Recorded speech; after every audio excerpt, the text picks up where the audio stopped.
Number 2, Brother John Mayvick Autor.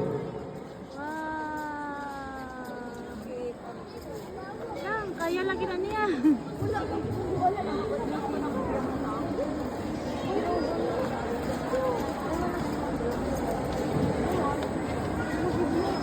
Ako takong pagkahon sa atong mga insanong, atong kadagbuan, o kaninyong tanan mga igsoon. Ngayong hapon, so dahil ko magkuha mga igsoon sa Jeremiah 17:7. Basahan na ito mga igsoon. Bulahan ang tao nga nagasalig sa Diyos, o kinsang pagsalig mo sa Diyos.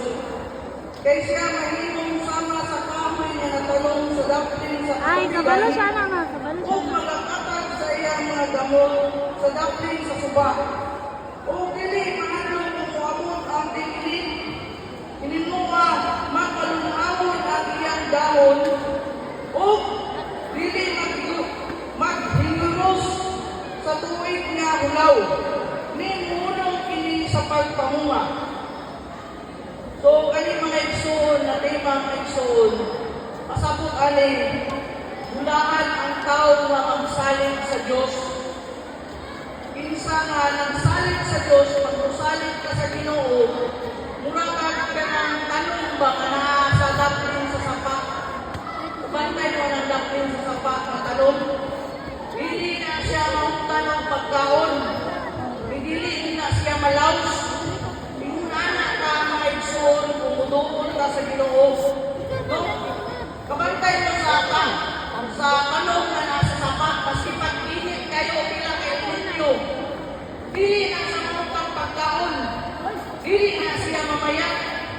Nausan na, mga igsoon, kung kita, muduol ta sa Ginoo. Dili ta magkain, dili ta maglisod. Laksik atong panglawas perminte, tanan ihatag niya. Samantalang mga igsoon kung magsalig na ta sa atong kaugalingon, basahan na to diri sa size. Kay siya mahimong sama sa kahoy-kahoy dito sa kamingawan, o dili makakita sa diha nga ang kaayuan mabot, apan nakapuyo sa mga uglang na